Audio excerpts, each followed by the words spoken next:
এসেছি সান্দাকফুতে, জাস্ট এসে পৌঁছালাম। তো হোটেলে চেক ইন করবো। তো আগে চলুন হোটেলের বাইরেটা দেখাই, তারপর ভেতরে রুম টুম খাওয়া দাওয়া সব কিছু থাকবে এই ভিডিওতে। তো ভিডিওটা দেখতে থাকুন।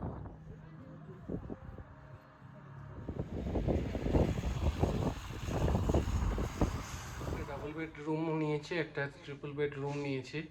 তো ট্রিপল বেডের রুমটা আপনাদেরকে আগে দেখি। লেফট সাইডে রয়েছে ওয়াশরুম।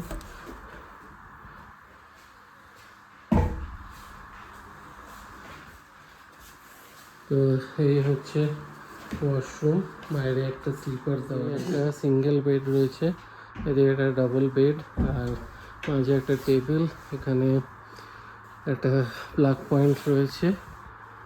এই হচ্ছে, আর এরকম বা সাইডে এই ভিউ। এখান দিয়ে একটা বাইরে বেরোবার জাস্ট, সরি, এটা আটকানো রয়েছে। তো এই হচ্ছে সিম্পল রুম। এখানে একটা টেবিল রয়েছে, সাথে 3টে গ্লাস, একটা ইলেকট্রিক কেটল, এখানে একটা মিরর, আর এই 2টো প্লাগ পয়েন্ট। তো সরি, এটা ফ্লাস্ক রয়েছে একটা। তো এই হচ্ছে বেসিক রুম। এখানে বালিশ দিয়েছে, কম্বল। এইসব জায়গায় খুব একটা হাইফাই এক্সপেক্ট করবেন না, এই এখানকার সব থেকে ভালো রুম বা হোটেল বলতে পারেন। আমি আপনাদেরকে ডাবল বেডের রুমটা দেখাচ্ছি। দিয়ে ঢুকে রাইট সাইডে ওয়াশরুম। ওয়াশরুমটা কিন্তু বেশ পরিষ্কার। আর এই হচ্ছে বালতি রয়েছে, এখানে ডাস্টবিন, আর এই সাইডে মিরর, বেসিন, সাবান দিয়েছে। এখানে কিন্তু ঠান্ডা জল, গরম জল কিন্তু অ্যাভেলেবেল নেই এখানে। একটা বড় বেড, 2জন থাকার মতন একদম সাফিসিয়েন্ট। আর এই পেছনে একটা চার্জিং পয়েন্ট রয়েছে, এদিকে একটা টেবিল রয়েছে, ওখানে ফ্লাস্ক, 2টো গ্লাস, আর এইদিকে উইন্ডো রয়েছে, এইদিকে পর্দা রয়েছে, টেনে দেওয়া যাবে। আর এখানে লাগেজ রাখার জন্য জায়গা রয়েছে, আর এখানে জামা কাপড় ঝুলানোর জন্য একটা জায়গা রয়েছে। আর এখানে একটা মিরর, এখানে চার্জিং পয়েন্ট, এখানে রয়েছে একটা ডাস্টবিন। তো এখানে কিন্তু এরকম বেসিক ক্যাটাগরির রুমই পাওয়া যাবে, খুব হাইফাই তো অ্যাভেলেবেল নেই এখানে। সব এরকম হোমস্টে বা এরকম টাইপেরই হোটেল। তো চলুন এবার ফ্রেশ হয়ে তারপর কন্টিনিউ করছি।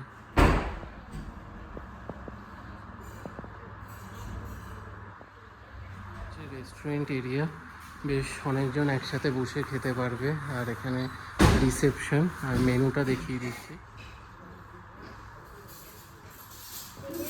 বাইরেটাই কিন্তু সুন্দর বসার জায়গা রয়েছে, আর এই দিকটা দিয়ে কিন্তু কাঞ্চনজঙ্ঘার সুন্দর ভিউ পাওয়া যায়। জানি না কপালে এইবারে ট্রিপে এত মেঘলা ওয়েদার, বৃষ্টি, মানে আমরা সেইভাবে কোনো ভিউই এনজয় করতে পারলাম না। আজকে দিনটা রয়েছি, কালকে সকালে এখান থেকে বেরিয়ে যাব এই টাইমের মধ্যে, যদি কিছু দেখতে পাই।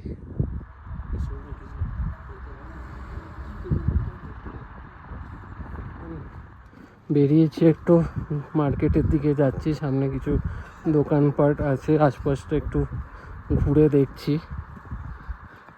এরকম আশেপাশে সামনেও আরও হোটেল রয়েছে।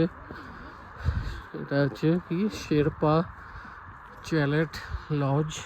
তো এটার কিন্তু বেশ ভালো ভিউ, কিন্তু আমরা এটা পাইনি জায়গা।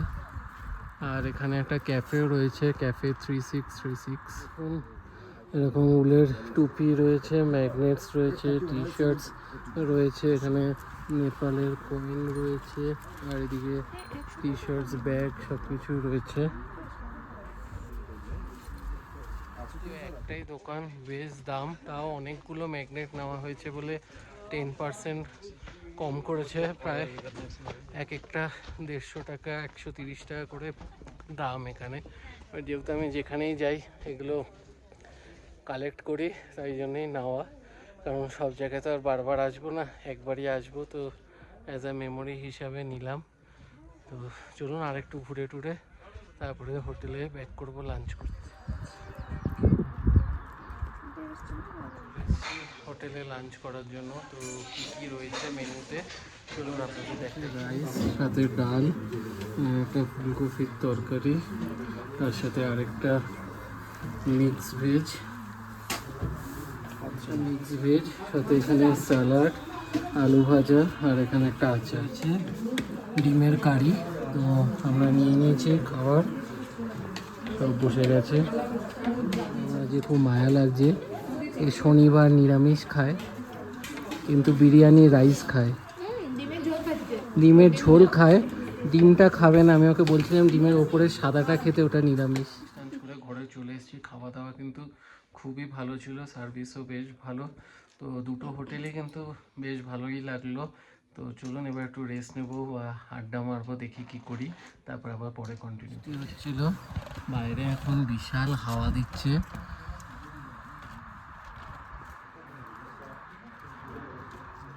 রেস্টুরেন্টে ইভিনিং স্ন্যাক্স, চা কফি এগুলো খাওয়ার জন্য। দেখি কি ব্ল্যাক টি আর মিল্ক টি অপশান দিয়েছে দোকানে। চা খেতে চলে এসছে,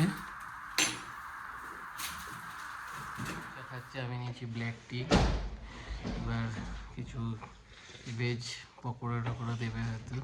বাইরে কিন্তু প্রচুর ঠান্ডা, এগুলো দেখুন পুরো ঝাপসা হয়ে গেছে একদম চারিদিকে।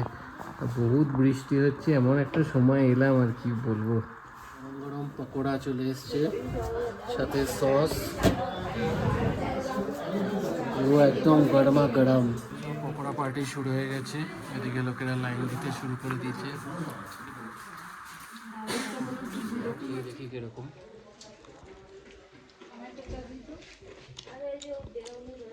ঠিকঠাক ভালোই খেতে, আর গরম গরম দিয়েছে একদম। এখন ঘরে চলে এসেছি, এখন একটু আড্ডা টাড্ডা হবে, তারপর রাতে ডিনারে কি আছে সেগুলো দেখাবো। রাতে ডিনারে এরকম বুফে সিস্টেম না, সেট মেনু টাইপের, যে যেটা খাবে তা সেগুলো ওরা দুপুরে অর্ডার নিয়ে নিয়েছে। যেমন কেউ লাচ্ছা পরোটা, কেউ সাথে চিলি চিকেন, কেউ সাথে বাটার চিকেন, কেউ chicken fried rice chilli chicken, কেউ রাইসের সাথে পনিরের আইটেম বা পরোটার সাথে পনিরের আইটেম। তো চলুন কেমন কি খাবারের কোয়ালিটি গিয়ে দেখে।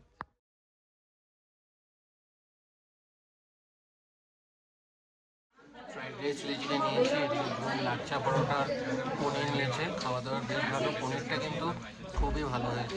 সব এখন ঠান্ডা হাওয়া খেতে বেরিয়েছে, মারাত্মক হাওয়া দিচ্ছে বাইরে।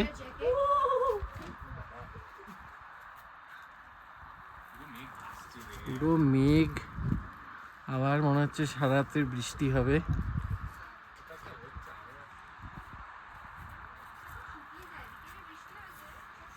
সবাইকে আমরা সকাল সকাল উঠে ব্রাশ ট্রাশ করে একবারে রেডি হয়ে নিয়েছি। আমরা এখান থেকে 9টার সময় বেরিয়ে যাব হোটেল চেক আউট করে। তো এখন যাব ব্রেকফাস্ট করতে। ওনাদের ব্রেকফাস্টে কি মেনু আছে একবার আপনাদেরকে দেখিয়ে।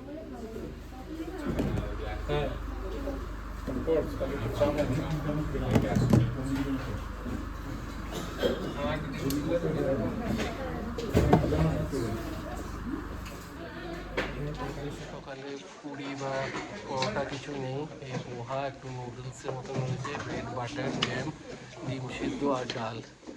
চলুন খাওয়া দাওয়া কমপ্লিট করে তারপর কথা বলি।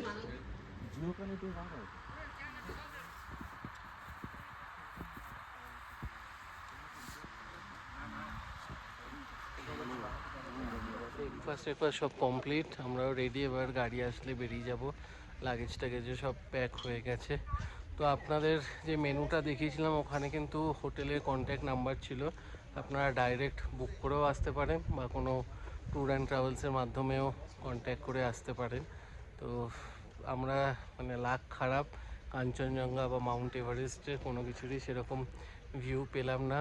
আর হোটেলে খাওয়া দাওয়ার মোটামুটি ঠিকঠাক, আর রুম টুমও এখানে এর থেকে বেশি আমরা এক্সপেক্ট করিনি। আর খুব একটা বেশি হাইফাইও মানে পাবেন না এখানে।